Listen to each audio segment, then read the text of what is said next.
आज की इस वीडियो में आज मैं कक्षा 8वीं वाले विद्यार्थियों को पढ़ाने जा रहा हूँ। प्रश्नावली 5.5 को पढ़ाने जा रहा हूँ। तो चलो शुरू करते हैं।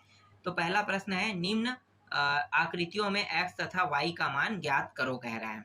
तो यहाँ पे देखो तीन आकृति आपको दिखाई दे रहा है, ए बी सी।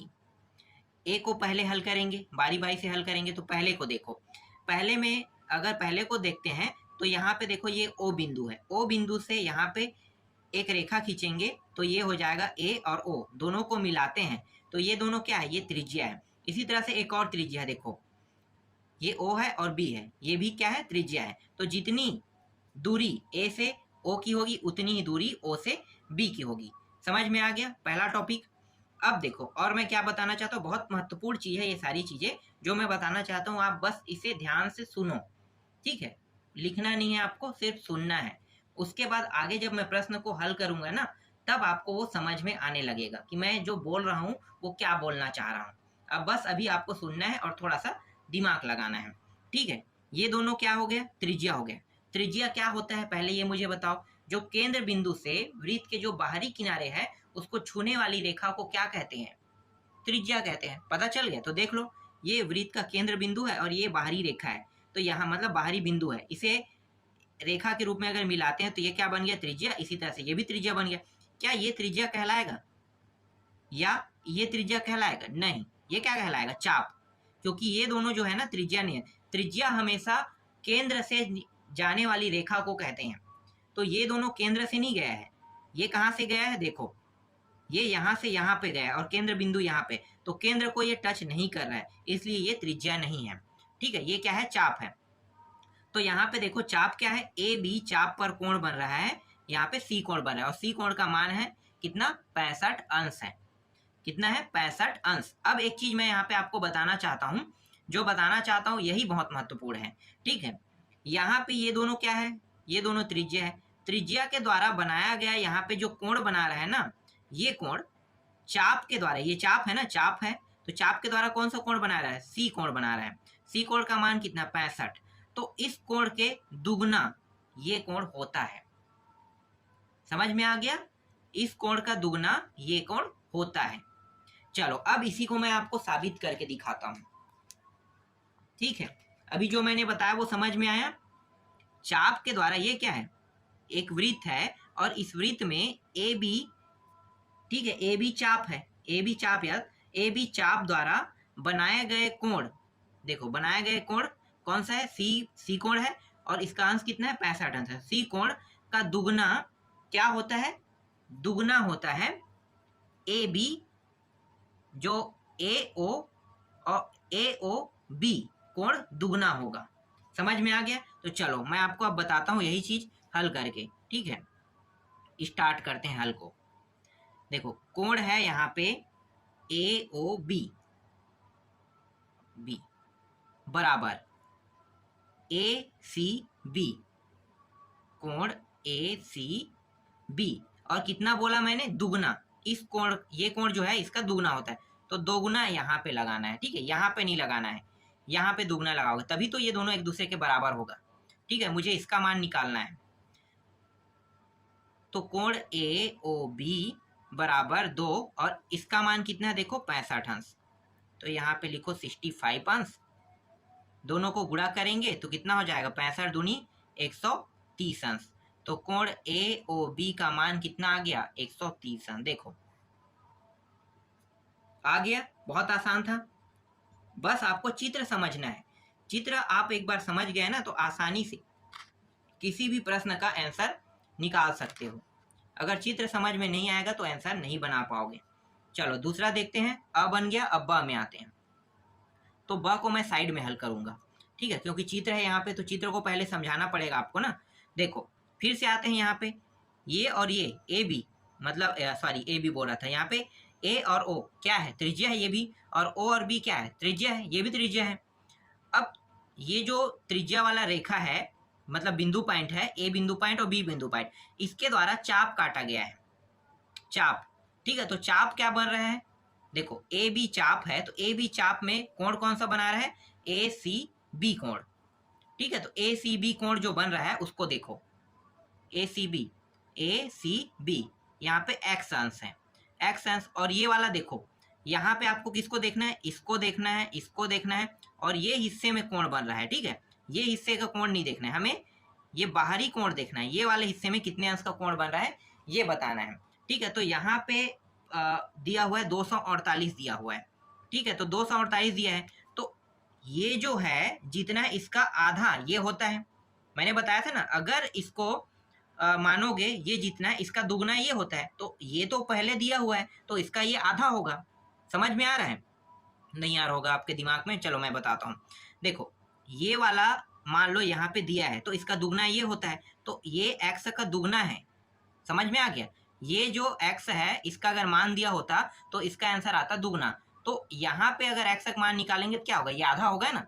आगे आप समझ में, आधा होगा। तो चलो लिखो यहाँ पे, तो कोण मैं यहाँ पे बताते जाता हूँ साइड में, कोण ए सी बी, इसे ज्ञात करना है इसलिए आगे में लिख लेते हैं, ए सी बी बराबर ए ओ बी, कोण ए ओ बी, ठीक है, कोण ए ओ बी, और इसे क्या करना है, आधा करना है, मतलब बटा 2 लगा दो इसमें, तो इसका मान आसानी से निकल जाएगा। तो कोण ए सी बी बराबर इसका मान रख दो 248 अपान 2, कोण ए सी बी बराबर 2 एकम 2 एकम 2 दूनी और 2 चौके, कितना प्राप्त हो गया 124।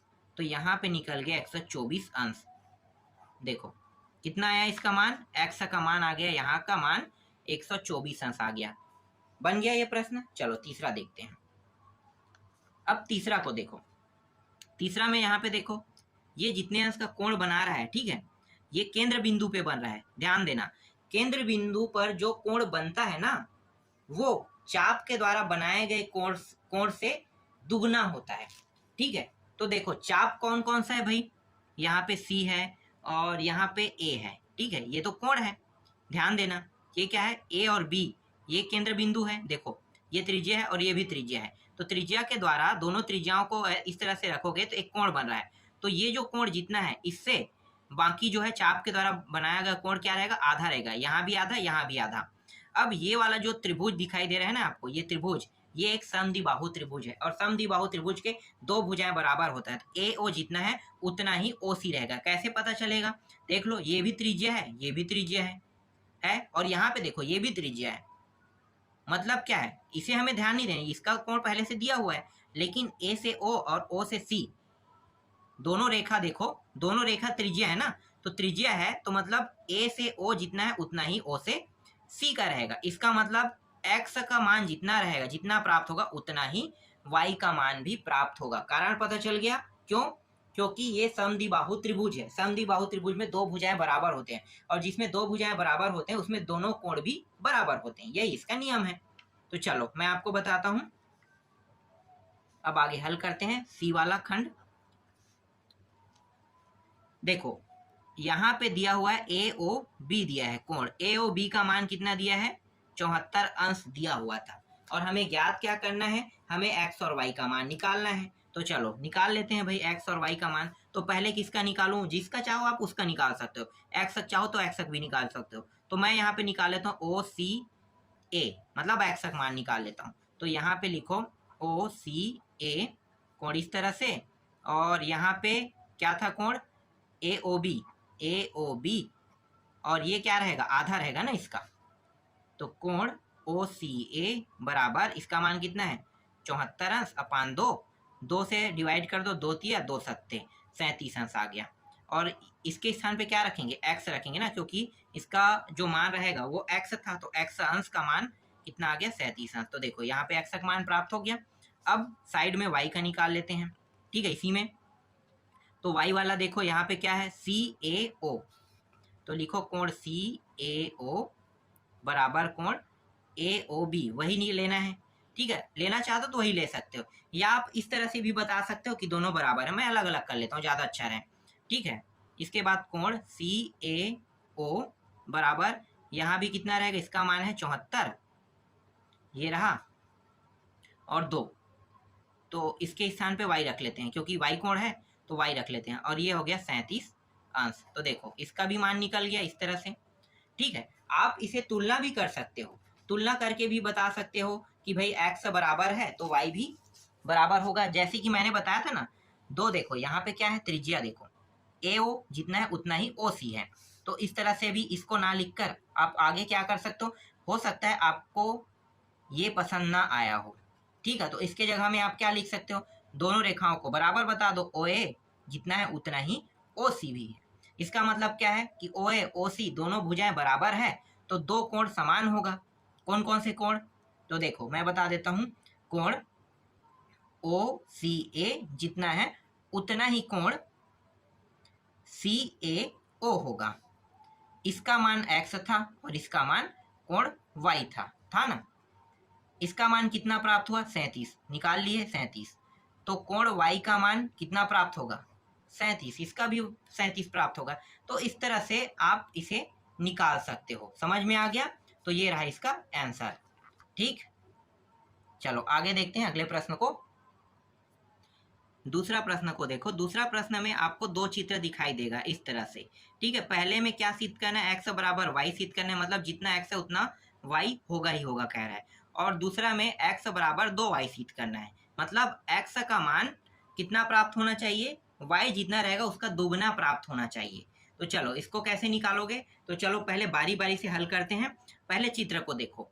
देखो यहाँ पे ये जो चित्र है ना वो सेम टू सेम है। मैंने क्या बताया था कि जो सेंटर बिंदु मतलब केंद्र बिंदु के पास जो भी कोण बनेगा वो इनसे कितना रहेगा, दुगना रहेगा। x जितना रहेगा इससे दोगुना ये रहेगा, y जितना है उससे दुगना ये रहेगा। इसका मतलब क्या है कि x और y दोनों का मान सेम टू सेम आएगा। कैसे पता चला? अब यहाँ पे एक चीज और है, एक चीज और ध्यान देने वाली बात यह है कि यहाँ पे इस बार जो कोण दिया है ना ये त्रिभुज के अंदर दिया है। देखो 1 2 3 तीनों एक त्रिभुज में कितने कोण होते हैं, 3 कोण होते हैं। तो अंदर में देखो कोण में अब सिर्फ 2 कोणों का मान हमें ज्ञात करना है।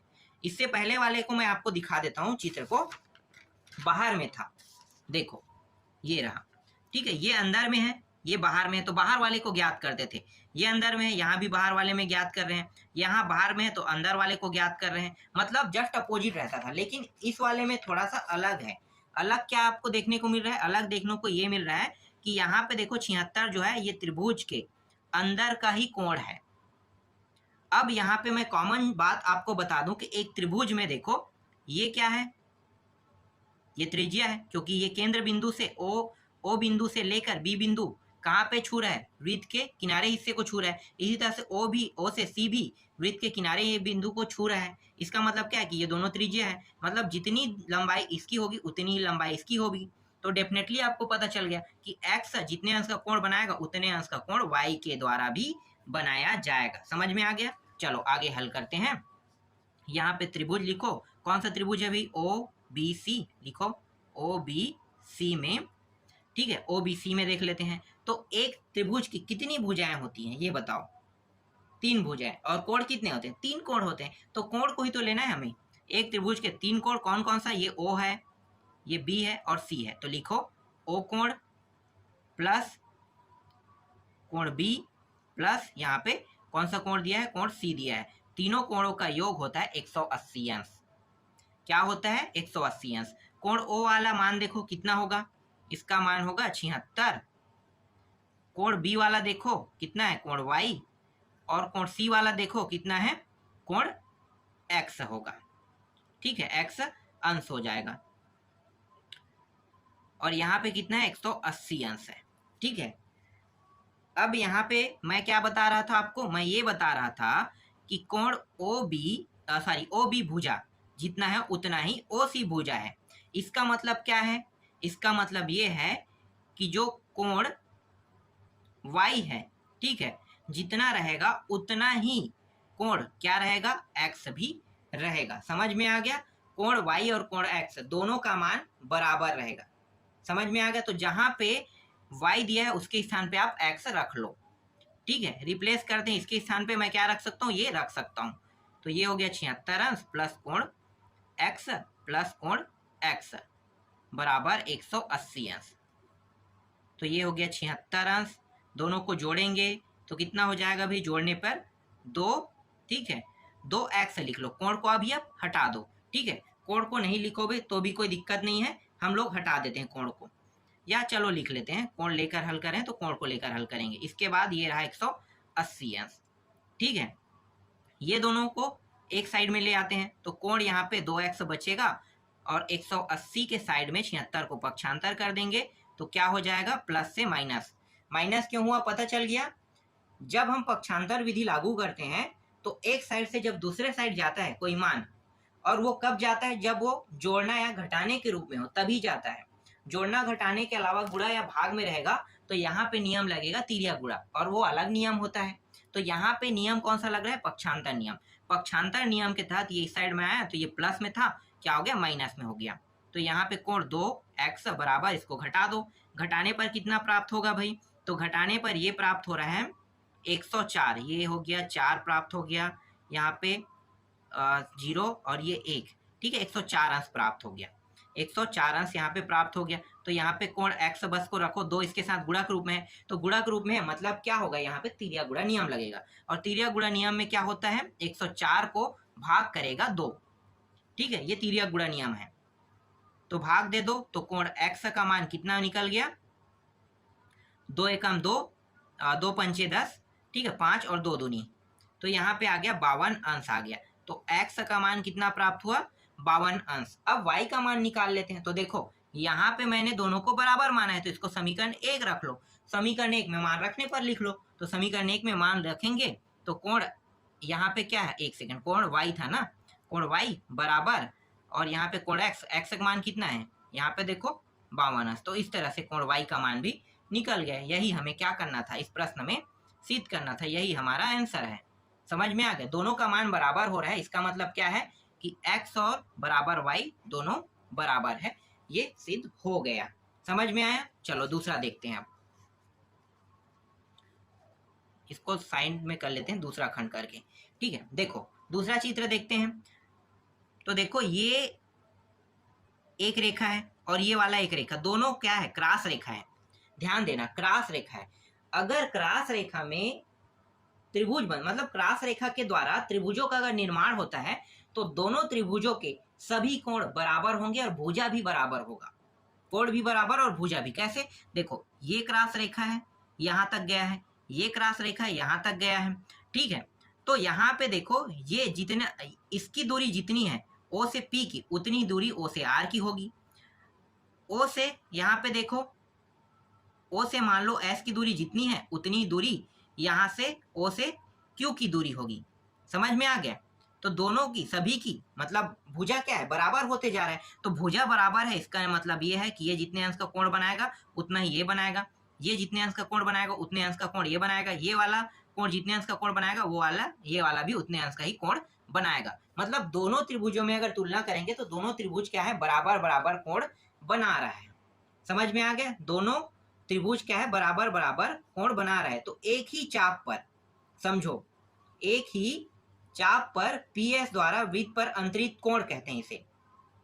देखो PS कहाँ पे है, ये रहा P और S। ठीक है, PS के द्वारा यहाँ पे चाप काटा और यहाँ पे चाप काटा और इस रेखा को इस तरह से मिला दिए।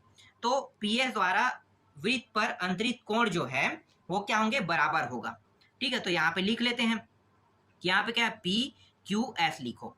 कोण PQS जितने अंश का कोण बनाएगा उतने अंश का ही कोण PRS के द्वारा बनाया जाएगा।